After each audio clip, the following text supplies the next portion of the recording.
It's me again, Mrs. B. And for today's video, magpapaganda nga tayo dito sa CPS! So, pupunta kami ngayon sa pinakasikat at dinadayong papagandahin si Mrs. B. Ayaw ngayong VIP na pasyahero. Aba, ang himbing ng tulog ni Hermana. Finally, nandito na nga tayo ngayon sa CPS Aesthetic Clinic. Nagpa-appointment nga pala kami ng 10 AM para wala pang masyadong tao at solo namin tong clinic. Hi! Hi, Mrs. B.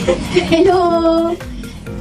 In fairness, dito sa CPS Aesthetic Clinic, talagang magandang ang ambience. Tignan nyo naman, lahat na ata ng magagandang klaseng nail polish nandito rin. Siyempre, hindi naman pwedeng mawala ang nail station. Ayan ang kanilang nail station. Super clean din ng mga gamit nila dito. Lahat naka-sterilize at very organized. Ito naman ang kanilang beauty room. Mamaya, ako ang isasalang dyan. Nako, super proud talaga ako sa'yo, CPS. Lahat ata na certification, inangkin mo na. Worth it lahat ng pagod at pag-aaral mo, sister. Ito na ang clinic mo, talagang nakatayo na. Ito nga palang official page nila. At syempre, ang price list. Abangan ng part 2. Hi, Mrs. B. Welcome to CPS Aesthetic Clinic! Lahat nga ng staff nila dito ay mababait at syempre well-trained. Ayan nga, si Hermana nanguna na at ang dami ngang ipapagawa. Ito lang, syempre dito lang ang pamanila. Guys, tuwang-tuwa siya. Pa-shoutout mo. Shoutout si Jenny. Salamat sa panonood ng vlogs ni Mrs. B. Super comfy.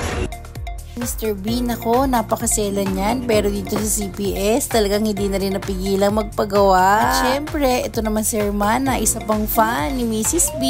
Hi, Mrs. B. Hi! Andito na si CPS at ayan, may pag-grand entrance. Welcome to CPS Aesthetic. Hello, Mrs. B. Pagkagandahin mo ko, ha? Watch out, guys! Tignan nyo yung journey ni Mrs. B. Ito na guys, magpapakonsult na tayo at ang dating buka na lubak-lubak ngayon ay kikinis na. This is it. Talagang inassist na mabuti ni CPS ang gagawin sa face natin. So sa assessment ni Mrs. B, ang kailangan niya is hydrofacial for hydration and moisture removal. And after that, I recommend scar treatment. And i-free ko na guys yung kanyang diode laser dito sa upper lip para wala na yung hair dyan. Nga, ang paganda ni Mrs. B. So, ayan guys, mag-i-start ng ating session. So, dito na kayo magpagawa guys.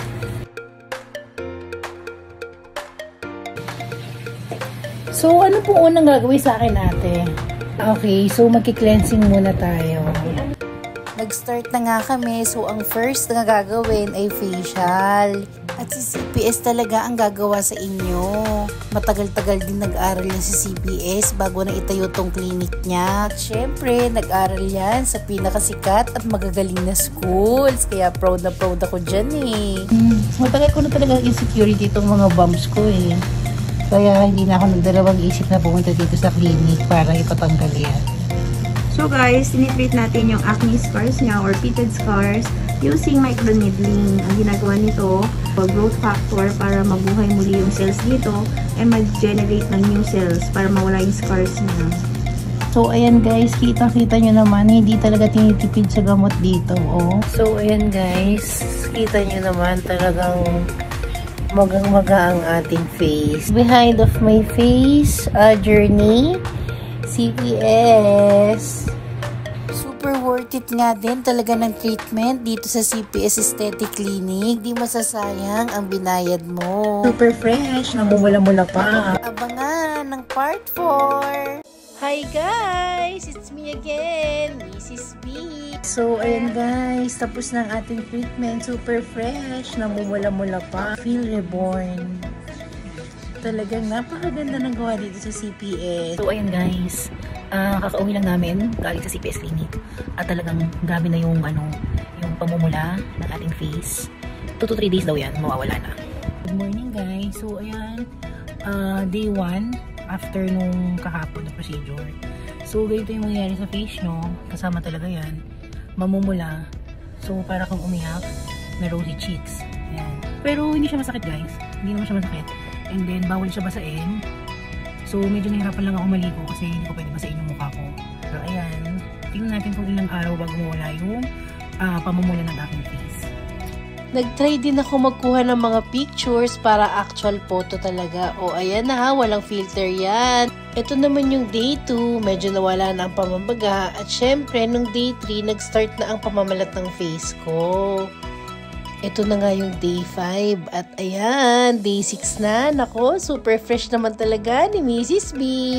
After nga nung first session ko, ito na yung kasunod. Second session for warts removal. Ayan guys ha, talagang isinishare ko sa inyo ang journey ko at walang filter yan. Para makita talaga natin ang big difference after itong mga session ko. Ito na nga ang part 5. Alam nyo ba na napakadami ko talagang warts sa face? At ito na nga, hindi na ako nagpatumpik-tumpik pa. Pinatanggal ko lahat yan kay CPS. Medyo masakit talaga magpa-warts removal. At kahit saan kayo magpa-warts, talagang masakit yan. Pero hindi naman super sakit. Tolerable naman. Hindi rin naman sa pain tolerance mo. Kaya ayan, tignan nyo naman si Mrs. B. Talagang umiiyak na ako niyan. Pero ang masasabi ko na lang, tiis ganda.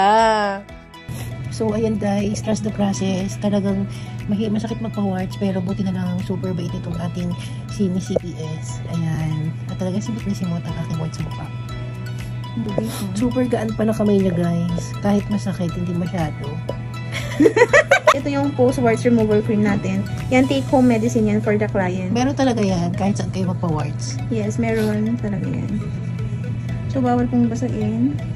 2 days po. 24 hours to 48 hours. And then, mild soap lang yung gagamitin or cleanser. Super ganda talaga ng service dito sa CPS at higit sa lahat, hindi nagmamadali. Kakatapos lang ng warts removal. At grabe, sobrang dami kong warts ngayon. Ayan, meron pa sa mata.